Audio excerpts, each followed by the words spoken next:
ሰላም ውድ የቻናሌ ተከታታዮች እንዴት ቆያችሁ? እኛ ደህና ነን። የሞር ፕራክቲስ ቱብ ቲዩቶሪያሎችን ዛሬም በአዲስ ቪዲዮ መጥተናል። የዛሬው ምንድነው? አንትሮፖሎጂ ቻፕተር 3 ፓርት 3 ነው። ፓርት 1 ፓርት 2 ሰርተን ነበር። የዛሬው ፓርት 3 ነው። ታይፕስ ኦፍ ማሬጅ የሚለውን ኮንሰፕት የምናይ ይሆናል። ስለዚህ ተከታተሉኝ እስከ መጨረሻ። ቻናላችን ሰብስክራይብ አድርጎ እንጀምር። ታይፕስ ኦፍ ማሬጅ ወይም የጋብቻ ታይፖች። የመጀመሪያው ሞኖጋሚ ነው። ለመፍጠን ሞክራለሁ። ሞኖጋሚ ምንድነው? the marriage of one man to one woman at a time ኖርማል የተለመደ ጋብቻ ነው። አንድ ወንድ አንዲትን ሴት ሲያገባ ሞኖጋሚ ይባላል። በቀላሉ እዚህ ላይ አይታችሁ ትረዳላችሁ ማለት ነው። በሞጀራችሁ ላይ ያለው ዚባትን ከነገር ከምታነቡ እዚህ ጋር ያለው አጭር ነገር አይታችሁ አስፈላጊ ሆኖ ከተገኘ እዛ ጋር ብትጨምሩ ትችላላችሁ። ግን ከዚህ የዘለለ ነገር አይመጣም በፈተና። ስለዚህ ሞኖጋሚ ማለት ሞኖ ነው፣ አንድ ወንድ አንድ ሴት፣ በቃ ኖርማል የተለመደ ጋብቻ። ሁለተኛው ፖሊጋሚ ምንድነው? is a marriage of man or woman with two or more mates አንድ ወንድ ሁለትና ከዚያ በላይ ሴቶችን ሲያገባ ወይም ደግሞ ሴቷም ሁለትና ከዚያ በላይ ወንድ ስታገባ ፖሊጋሚ ይባላል። ስለዚህ ኮንሰፕቱ በጣም ግልጽ ነው። ፖሊጋሚ ካን ቢ ኦፍ ቱ ታይፕስ። አሁን ፖሊጋሚ ደግሞ በሁለት ይከፋፍላል ራሱን ችሎ ማለት ነው። ሶስተኛው የማሬጅ ታይፕ ምንድነው? ሶሮራል ፖሊጂኒ የሚል ነው። ሶሮራል ፖሊጂኒ ምንድነው? ኤማን ሜሪ ቱ ኦር ሞር ሲስተርስ አት ኤ ታይም ይላል። አንድን ወንድ ያገቡ ሁለት ወይም ከዚያ በላይ ሴቶች እህትማማቾች ሲሆኑ ነው። ይሄኛው እንግዲህ ሶሮራል ፖሊጂኒ የሚለው ማለት ነው። አንድ ወንድ አለ ከሁለትና ከዚያ በላይ ሴቶችን አገብቷል። እሱ ያገባው ሁለትም ይሁን ከዚያም በላይ ይሁን ሴቶቹ እህትማማቾች ናቸው። ይሄ ነገር ሲፈጠር ሶሮራል ፖሊጂኒ ይባላል ማለት ነው። ሶስተኛ ታይፑ። አራተኛው ነን ሶሮራል ፖሊጂኒ ሲሆን ነን ሶሮራል ፖሊጂኒ ምንድነው? ሄን ዘ ኮ-ዋይፍስ አር ኖት ሲስተርስ። አሁን ደግሞ የከላኛው ከሶሮራል ፖሊጂኒ ተቃራኒ ነው ማለት ነው። ነን ሶሮራል ፖሊጂኒ ምን ይላል? እህትማማቾች ሳይሆኑ ሲቀሩ ነው። ይሄኛው ደግሞ አንድ ወንድን ያገቡ ሁለት ወይም ከሁለት በላይ ሴቶች እህትማማቾች ሳይሆኑ ሲቀሩ ፖሊጂኒ ይሆናል ማለት ነው። ስለዚህ አራቱን እነኚህ ያዙ። ሞኖጋሚ፣ ፖሊጋሚ ውስጥ ደግሞ ፖሊአንድሪ እና ፖሊጂኒ እንዳለ፣ ከዛ ሶስተኛው ደግሞ ሶሮራል ፖሊጂኒ፣ አራተኛው ነን ሶሮራል ፖሊጂኒ የሚሉን ትይዛላችሁ ማለት ነው። ታይፖቹ ይመጣሉ። ከዛ ደግሞ አድቫንቴጅ ኤንድ ዲስ አድቫንቴጅ ኦፍ ፖሊጋሙስ ማሬጅ የሚሉን እናያለን። ከሁለትና ከዚያ በላይ ሴቶችን ማግባት ወይም ሴትም ደግሞ ሁለትና ከዚያ በላይ ወንድ ማግባት ጥቅሙ ምንድነው? ጉዳቱ ምንድነው? የሚሉን ስናይ የመጀመሪያው ጥቅሙ ነው። አድቫንቴጅስ a means of wealth, power and status። ይሄኛው እንግዲህ ለፖዚሽን ወይም ለስታተስ እና ለሀብት። ለምሳሌ አንድ ወንድ ሁለትና ከዚያ በላይ ሴቶችን አገብቶ ብዙ ልጆችን ከወለደ ያ ብዙ ልጆች ብዙ ስራ ስለሚሰሩ ወይም ደግሞ አንዳንዶች የሆነ ስራ ሰርተው ጎበዝ ከሆኑ ለቤተሰብ ሀብት ያመጣሉ ማለት ነው። ስለዚህ እንደ ሀብትን ያመጣሉ ብሎ ይቆጠራል።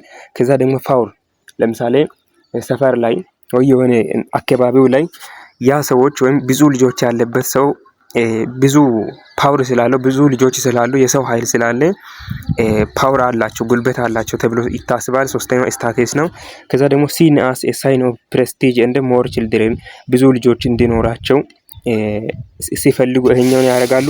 valuable for future economic and political status ልጆች ሲበዙ እነዚያ መካከል አንዱ አድጎ ሀብታም ከሆነ ለቤተሰቡ ኢኮኖሚ ጥሩ ነው ተብሎ ስለሚታሰብ አድቫንቴጅ አለው ማለት ነው።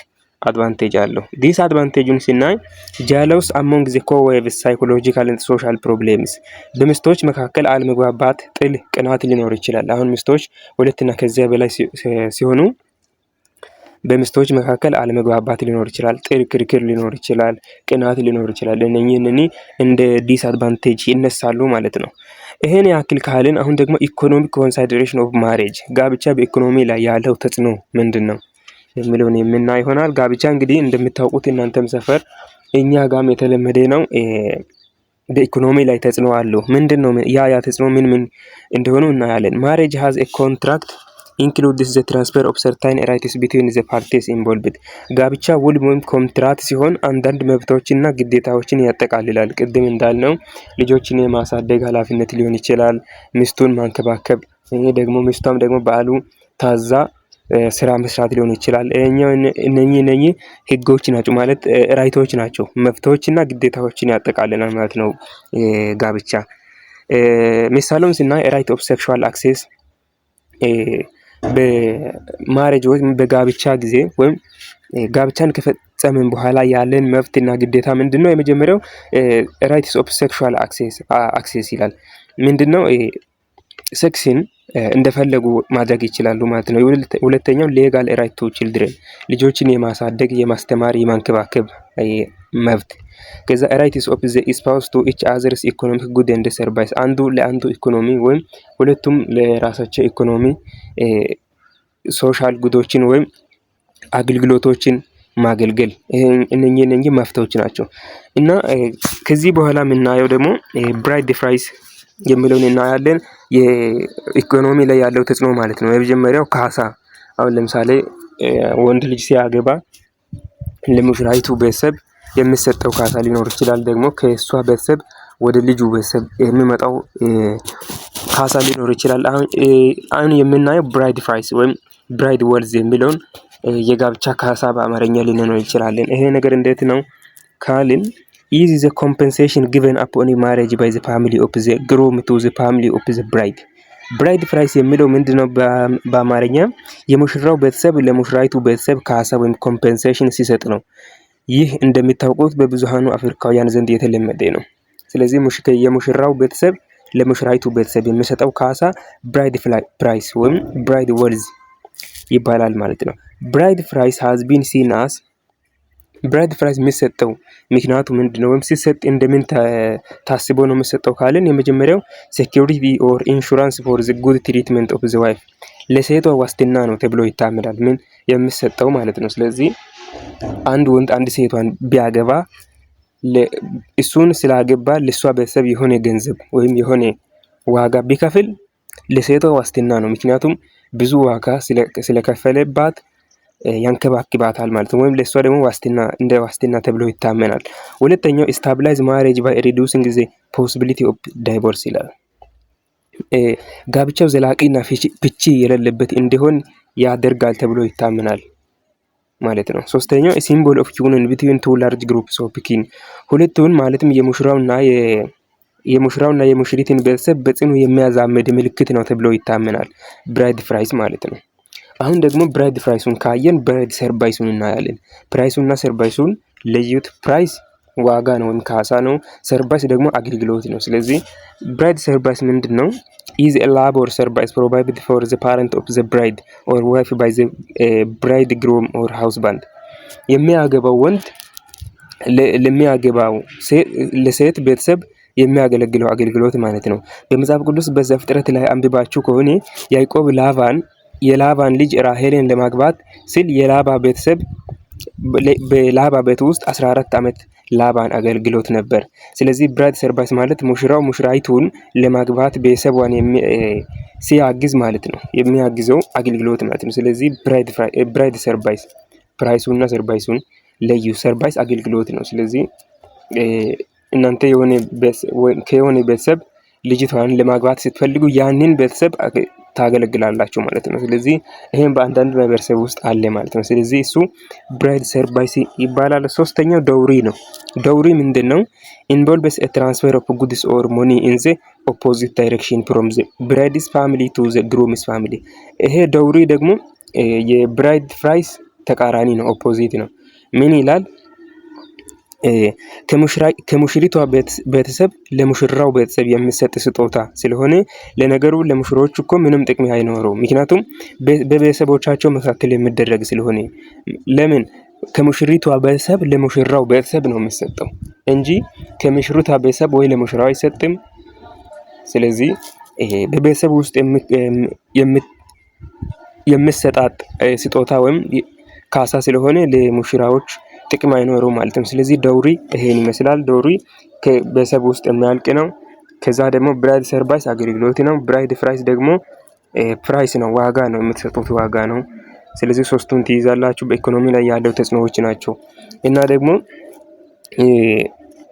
ፖስት ማሪታል ሬሲደንሲ ካገባችሁ በኋላ የት ነው የምትኖሩት ወይም የት መኖር ይፈቀዳል የምንሆን ስናይ ማለት ነው። ፖስት ማሪታል ሬሲደንሲ የሚለው እሱ ነው ማለት ነው። is where the newly married couple lives after the marriage ritual is governed by cultural rules which are referred to as post marital residency rule እኔና ሚስቴ ከተጋባን በኋላ የት እንኑር የነርሷ ቤተሰብ ጋር ወይስ የኔ ቤተሰብ ጋር ወይስ ሌላ ቦታ የሚለውን ይይዛል ማለት ነው ፖስት ማሪታል ሬሲደንሲ ስለዚህ በዝርዝር የምናየው ይሆናል እነዚህ ያዟቸው ፈተና ላይ ስለማይቀሩ ማለት ነው አሁን ቀጥለን የምናየው የመጀመሪያው ፓትሪ ሎካል ሬሲደንሲ የሚለው ፓትሪ ሎካል ሬሲደንሲ ምንድነው የተጋቡት እጮኛሞች ከባልየው አባት ቤተሰብ ጋር ሲኖር ማለት ነው በቀላሉ በአማርኛ እንደዚህ ትይዛላችሁ በእንግሊዘኛ ታነባላችሁ ምንም የቀረ ኮንሰፕት የለውም ማለት ነው ፓትሪ ሎካል ሬሲደንሲ ምን ይላል the marriage couple lives with or near the relative of the husband's father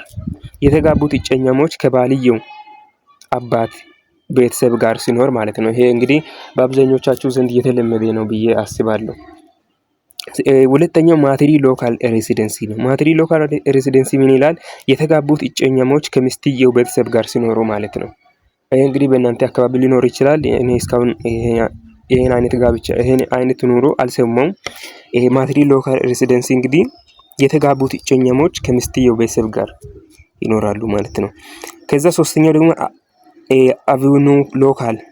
አቡኑ ሎካል ሬሲደንሲ እኛው ደግሞ የተጋቡት እጮኛሞች ከባልየው እናት ወንድም ጋር ሲኖሩ ማለት ነው አስተውሉት የተጋቡት እጮኛሞች ከባልየው እናት ወንድም ጋር ሲኖሩ አቡኑ ሎካል ሬሲደንሲ ይባላል ማለት ነው the married couple lives with or near the husband's mother's brother ይላል ስለዚህ እንደዚህ ትይዛላችሁ ማለት ነው Family when ቤተሰብ it is a minimal social unit that cooperates economically and assumes responsibilities for rearing children ቤተሰብ ማለት ኢኮኖሚያዊ ህብረት ነው ኢኮኖሚያዊ ህብረት ሆኖ ልጆችን የማሳደግ ኃላፊነቱን የሚወስድ አነስተኛ ማህበራዊ ስብስብ ነው ቤተሰብ ማለት ነው ስለዚህ አንዳንድ ጊዜ እኛ የምናውቀው ቤተሰብ ሲባል እናውቃለን ኦሬዲ አእምሮአችን ላይ አይጠፋም ነገሩ ኮንሰፕቱ አዲስ አይሆንም ግን አብራሩ ወይም ዲስክራይብ አድርጉ ሲባሉ በጣም ግራ ይገባችኋል ስለዚህ ፋሚሊ ተብላችሁ ወይ ዲፋይን አድርጉ ልትባሉ ትችላላችሁ ስለዚህ ቤተሰብ ማለት ኢኮኖሚያዊ ህብረት ነው ኢኮኖሚያዊ ህብረት ሆኖ ልጆችን የማሳደግ ኃላፊነቱን የሚወስድ አነስተኛ ማህበራዊ ስብስብ ነው ማለት ነው ስለዚህ በእንግሊዘኛ ትይዛላችሁ መቼስ በአማርኛ አይመጣም ግን በአማርኛ ስትይዙ ነው ኮንሰፕቱ የሚገባችሁ ስለዚህ በቀጥታ እንደዚህ ትይዛላችሁ ባጭሩ it is the most important primary groups in a society it is the most permanent and pervasive of all social institutions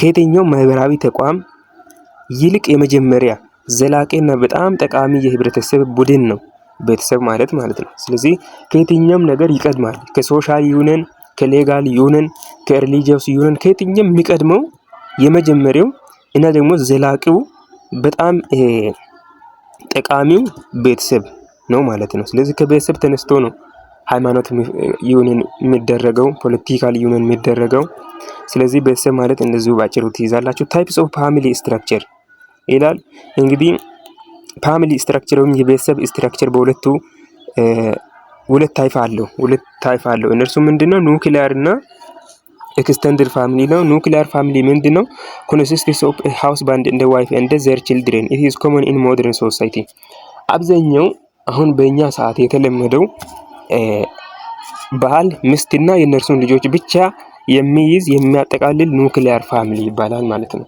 ስለዚህ ድሮ ምን ይላል it is common in modern society የተባለበት ምክንያቱም ድሮ ሰው በዘመድ ጋር ይኖራል ሄዶ ያድጋል እዛው አድጎ እዛውም ሊቀር ይችላል አሁን ግን ያ ነገር እየቀረ ነው ለዛ ነው it is common in modern society የተባለው አብዛኛው ማህበረሰብ ዘመናዊ ማህበረሰብ ሚስት አለው ባልየው አለው ልጆች አሉ ከዛ ውጪ ሌላ ቤተሰብ የለውም አይኖርም ማለት ነው ስለዚህ እነኚህን የሚያጠቃልለው ኑክሊየር ፋሚሊ ይባላል ኤክስቴንድድ ፋሚሊ ደግሞ ምንድነው it may consist of the husband his wife or wives children and or the wives and the children of a son ይሄ ኤክስቴንድድ ፋሚሊ የሚለው እንግዲህ ከስሙ እንደምትረዱት ባልን ወይም የባሉ ሚስትን ወይም ደግሞ የባሉ ሚስቶችን ሚስት ሲል አንድ ሚስቶች ሲል ሁለት ማለት ነው ስለዚህ ብዙን ከሁለትና ከዛ በላይ ያገባ ከሆነ ሚስቶችን አንድን ያገባ ከሆነ ሚስትን ባልን ጨምሮ ማለት ነው ከዛ ደግሞ የሚስቱ ወይም የሚስቶቹ ልጆችን ከዛ ደግሞ ባሏንና የባሏን ልጆችን ያጠቃልላል ቤተሰብ ሲሆን ኤክስቴንድድ ፋሚሊ እንላለን ማለት ነው ስለዚህ ያዙ። ትንሽ ኮምፕሌክስ ነገር ነው፣ ግን ቀጥታ ምን ታደርጋላችሁ? ኑክሊየር ፋሚሊ እና ኤክስቴንድድ ፋሚሊ ብላችሁ በሁለቱ ከለያችሁ በኋላ ኑክሊየር ፋሚሊ ኖርማል የተለመደ ዋይፍ ሃውስ ባንድ እና የነርሱ ልጆች ሲኖሩ ባል ሚስት እና የነርሱ ልጆች ሲኖሩ ነው ኑክሊየር ፋሚሊ እንደዚህ ትይዛላችሁ። ከዛ ኤክስቴንድድ ትንሽ ኮምፕሌክስ ነው፣ ግን ኤክስቴንድድ ነው፣ ሰፋ ያለ ቤተሰብ ነው። ከኑክሊየር አንጻር እንደዚህ ትይዛላችሁ ማለት ትንሽ ኮምፕሌክስ ስለሆነ ነው። ባልን የባሉን ሚስት ወይም ሚስቶችን ከዛ ደግሞ የሚስቱ ወይም የሚስቶቹ ልጆችን እንደዚህ ተብሎ ስለሚቀጥል ኤክስቴንድድ ወይም የኮምፕሌክስ ፋሚሊ ለእናንተ እንድመች እንደዚህ ትይዛላችሁ። ኑክሊየር ቀላል ስለሆነ እንደዚህ ትይዛላችሁ። ከዛ ደግሞ ፋንክሽን ኦፍ ማሬጅ ለማሬጅ ያለው ፋንክሽን ምንድን ነው የሚለውን ስናይ ባዮሎጂካል ፋንክሽን ምንድነው? ሬጉሌት ሴክሹዋል ሪሌሽን እንደ ሪፕሮዳክቲቭ ፋንክሽን። ይሄኛው እንግዲህ ሁላችንም ያው እንደምታውቁት ለሁላችንም ሴክሹዋል ዲዛይር አለ፣ ለሴቶችም ለወንዶችም በሳይንስም የተረጋገጠ ስለሆነ ስለዚህ ያን ባላንስ ለማድረግ ሴክሹዋል ዲዛይርን ባላንስ ለማድረግ እና ደግሞ ሪፕሮዳክቲቭ ፋንክሽን እንድንወላለድ በእግዚአብሔር ቃልም እንደተባለው ዘራችንን ለማስቀጠል ስንል እናገባለን። ስለዚህ ያ የፋንክሽን ኦፍ ማሬጅ ባዮሎጂካል ፋንክሽን ይባላል ማለት ነው። ባዮሎጂካል ፋንክሽን ይባላል። ከዛ ሁለተኛው ደግሞ ኢኮኖሚክ ፋንክሽን ነው። ኢኮኖሚክ ፋንክሽን ምንድነው? ኢኮኖሚክ ኮኦፕሬሽን ቢትዊን ሜን ኤንድ ውሜን ኤንድ አሹር ሰርቫይቫል ኦፍ ኢንዲቪጁዋልስ ኢን ሶሳይቲ። ኢኮኖሚክ ፋንክሽኑ ምንድነው? በኢኮኖሚ ላይ አንድ ሆኖ ጥረት አድርገው ህይወታቸውን ሲያሻሽሉ ወይም አንድና ሁለት ተጣምረው የራሳቸውን ስራ ሰርተው የራሳቸውን ኮኦፕሬት ሆኖ ሲሰሩ ወይም የራሳቸውን ሲቀይሩ ኢኮኖሚክ ፋንክሽን ነው። እሱ ኢኮኖሚክ ፋንክሽን ነው። ሶስተኛ ሶሻል ፋንክሽን ነው። ሶሻል ፋንክሽን ምንድነው? ክሪኤት ኤንድ ፐርፔቹዌት ኦፍ ዘ ሶሳይቲ። ከዛ የመጨረሻው ኤዱኬሽናል ኤንድ ሶሻላይዜሽን ፋንክሽን ፐርሰናሊቲ፣ ኢሞሽናል፣ ሶሻል ኤንድ ኢንቴሌክቹዋል ዴቨሎፕመንት ኦፍ ቺልድረን። ልጆቻቸውን በፐርሰናሊ በኢሞሽናሊ ማሳደግ ስንችል ስለዚህ እንድናሳድግ ኤዱኬሽናል ሶሻላይዜሽናል ፋንክሽን ይሄኛውን ይይዛል ማለት ነው። የመጨረሻው ፓርት ኪንሺፕ ነው። ኪንሺፕ እንግዲህ ዝምድና ነው በአማርኛ። ዝምድና ምንድን ነው? the network in which people are related to one another ስራው ብሌድ ማሬጅ and other things። ዝምድና ማለት ሰዎች ወይ በደም ቅርርብ ወይ ደግሞ በጋብቻ ምክንያት ወይ ደግሞ በጥብቅ ትስስር የሚገናኙበት ኔትወርክ ነው ምን ኪንሺፕ ዝምድና ማለት ነው። ስለዚህ አንድ ሰው ዘመድ ነው ማለት ወይ በጋብቻ አማካኝነት ዘመድ ይሆናል ወይ ደግሞ በደም ቅርርብ ማለትም ለምሳሌ የአጎቶቻችን ልጆች ከዛ ደግሞ እንደዛው ቤተሰቦቻችን በዝምድና ወይም በደም ቅርርብ የተዛመዱ ዘመዶቻችን ናቸው። ከዛ ደግሞ በጋብቻ ምክንያት የሚመጡ እና አማች ምናምን ማለት ነው። እነኚህ በጋብቻ ምክንያት ይመጣሉ። ከዛ ደግሞ በጥብቅ ትስስር ለምሳሌ እናንተ ተማሪ ስትሆኑ እናንተ ከደቡብ የመጣችሁ ከሆናችሁ ሌላው አንዱ ጓደኛችሁ ከሰሜን የመጣ ከሆነ እሱ ጋር ቅርብ ትስስር ስታደርጉ አንዳንዴ ዶርም ላይ ስትገናኙ ምናምን ቋሚ ዘመድ ትሆናላችሁ ወይም ደግሞ ቋሚ ጓደኛ ትሆናላችሁ። ይሄ አይነት ነገር ሲከሰት እንግዲህ በጥብቅ ትስስር የሚመጣ ስለዚህ በእንደዚህ በሶስቱ ምክንያት ዝምድና ይፈጠራል ይላል አንትሮፖሎጂያችሁ። ስለዚህ ኔትወርክ ነው ኪንሺፕ ማለት ዝምድና ማለት ኔትወርክ ነው። it is a kind of social relation that it is people ማህበረሰብን አንዱን ከአንዱ ጋር የሚያገናኝ ሶሻል ሪሌሽንሺፕ ማህበራዊ ግንኙነት ነው ዝምድና ማለት ነው። in any society every individual belongs to two different nuclear families ይላል። በየትኛውም ማህበረሰብ ውስጥ ያለው እያንዳንዱ ግለሰብ ሁለት ዲፈረንት ኑክሊየር ፋሚሊ ጋር ይጠጋጋል ወይም ቢሎንግ ይሆናል። የመጀመሪያው ፋሚሊ ኦፍ ኦሪየንቴሽን የምንለው ነው። ፋሚሊ ኦፍ ኦሪየንቴሽን ይሄኛው አብዛኛው ጊዜ በዳሽ ላይ ይመጣል ናውን አስ ብላንክ ተብሎ ማለት ነው ትጠየቃላችሁ። ስለዚህ ፋሚሊ ኦፍ ኦሪየንቴሽን የምንለው ምንድነው? the family in which he was born and raised አንድ ሰው ተወልዶ ከዛ ቤተሰብ ጋር በዛኛው ቤተሰብ ተወልዶ በዛኛው ቤተሰብ ጋር ያደገ ሲሆን ፋሚሊ ኦፍ ኦሪየንቴሽን ይባላል። የሁለተኛው ታይፑ ደግሞ ፋሚሊ ኦፍ ፕሮክሬሽን። ፋሚሊ ኦፍ ፕሮክሬሽን ምንድነው? the family to which he established a relationship through marriage ይሄ ደግሞ በጋብቻ ምክንያት የመጣው ዝምድና ነው ሪሌሽንሺፕ ነው። ስለዚህ ፋሚሊ ኦፍ ኦሪየንቴሽን እና ፋሚሊ ኦፍ ፕሮክሬሽን ትይዛላችሁ ሁለት ማለት ነው። ምን ይላል ከላይ in any society where individuals belongs to two different nuclear family ወደ ሁለት ዘመዶች ይቀራረባል። የመጀመሪያው እንግዲህ ቤተሰብ ነው፣ የኛ ቤተሰብ ነው። ሁለተኛው በጋብቻ ምክንያት የተሳሰረ ትስስር ወይም ዝምድና ነው ማለት ነው። ኪንሺፕ ካን ቢ ክሬትድ ስራው 3 ways። ኪንሺፕ ወይም ዝምድና በሶስት መንገድ ሊፈጠር ይችላል። በሶስት መንገድ። የመጀመሪያው ስራው ብሌድ በደም ግንኙነት ፕሪንሲፕል ኦፍ ኮንሳንጉኒቲ። እንግዲህ በማችን ገብዘኛው ጊዜ ሲወጣ አይቻለው። ፕሪንሲፕል ኦፍ ኮንሳንጉኒቲ የሚለው ዝምድና በደም ትስስር ሲመጣ ስራው ብሌድ። ስለዚህ አሁን ቅድም ብለናል። ለምሳሌ አጎቶቻችን፣ አክስቶቻችን እንደዚህ ቅርብ ዘመዶቻችን፣ አያቶቻችን እንደዚህ ራቅ ብሎ በ6-7 ክፍል ወይም ደግሞ ከኛ ትንሽ የራቁ ግን ደም ግንኙነት ያለው ቤተሰብ ሲሆን ኮንሳንጉኒቲ ወይም ስራው ብሌድ በደም የመጣ ትስስር ወይም ዝምድና። ሁለተኛው ስራው ማሬጅ በጋብቻ የመጣው ትስስር ወይም ዝምድና ሲሆን ይሄ ፕሪንሲፕል ኦፍ አፊኒቲ ይባላል። አፊኒቲ ያዙ። ይሄ ሶስቱ ይመጣሉ። ሶስተኛው ደግሞ ስራው አዶፕቴሽን። ይሄ ደግሞ ፕሪንሲፕል ኦፍ ፊክሽን ኪንሺፕ ጉድፈቻ የምንለው ማለት ነው በአማርኛ። ስለዚህ ስራው አዶፕሽን የሚለው ፕሪንሲፕል ኦፍ ፊክሽን ኪንሺፕ ነው። በጉድፈቻ የሚመጣው ትስስር ወይም ዝምድና። ስራው ማሬጅ አፊኒቲ ይባላል። ስራው ብሌድ ኮንሳንጉኒቲ ይባላል። ሶስቱን ያዟቸው። የመጨረሻው ፓርት ዲሰንት ወይም ዘር መንዘር የምንለው ነገር ነው።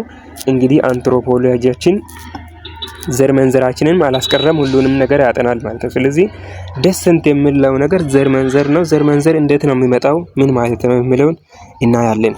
It refers to the social recognition of the biological relationship that exists between the individuals ይላል። በግለሰብ ውስጥ ያለ ማህበራዊ ክፍፍል ነው። ምን ዘር መንዘር ማለት ነው። ፓትሪሊኒያል ዲሰንት የምንለው የመጀመሪያው ታይፕ ሲሆን ዲሰንት ስትራስድ ሶለሊ ስራው the male line succession and inheritance pass ስራው the male line የባሉን ወይም የወንዱን ዱካ ብቻ ተከትሎ የመጣና የሱ ዘር ብቻ የሚወርሰው ዘር መንዘር ፓትሪሊኒያል ዲሰንት ይባላል። እንደገና አንብቡ። ባሉን ወይም የወንዱን ዱካ ብቻ ተከትሎ የመጣና የሱ ዘር ብቻ የሚወርሰው ዘር መንዘር ፓትሪሊኒያል ዲሰንት ይባላል። የሁለተኛው ታይፑ ደግሞ ማትሪሊኒያል ዲሰንት ነው።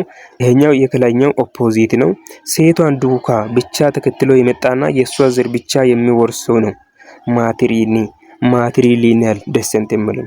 ሶስተኛው ኮግኒቲቭ ዲሰንት የምንለው individuals are free to show their genealogical links either through men or women። ግለሰቡ ከወንዱም ከሴቲቱም ዘር ግንድ ነፃ ሲሆን፣ ስለዚህ በአባቱም በእናቱም ዘር አይጠቀስም ወይም አይጠራም ማለት ነው። ነፃ ሲሆን ኒውትራል ሲሆን ኮግኒቲቭ ዲሰንት ይባላል።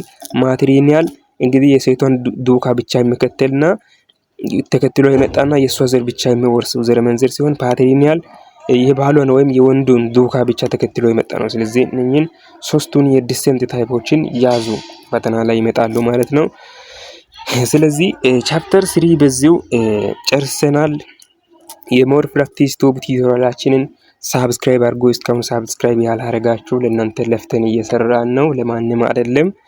ስለዚህ ከዚህ በኋላ ደግሞ ቻፕተር 4ንም የምንሰራ ይሆናል። ከ1 እስከ 3 ሰርተናል። 4ንም የምንሰራ ይሆናል። ግን ለሚድም ለፋይናልም ብዙ እያንዳንዱ ዩኒቨርሲቲ ላይ የሚወጣውን ፈተና የምንሰራላችሁ ይሆናል። የትም እንዳትሄዱ፣ በየቀኑ ቪዲዮን አፕሎድ እናደርጋለን። ገብታችሁ ማየታችሁን እርግጠኛ ነው ትጠቀማላችሁ። አመሰግናለሁ። የሆነ ነገር ለእናንተ የተሰማችሁትን ነገር ጽፋችሁ አስተያየት ሀሳባችሁን እየጻፋችሁ ይለፉ። አመሰግናለሁ እስካሁን ስለተከታተላችሁ።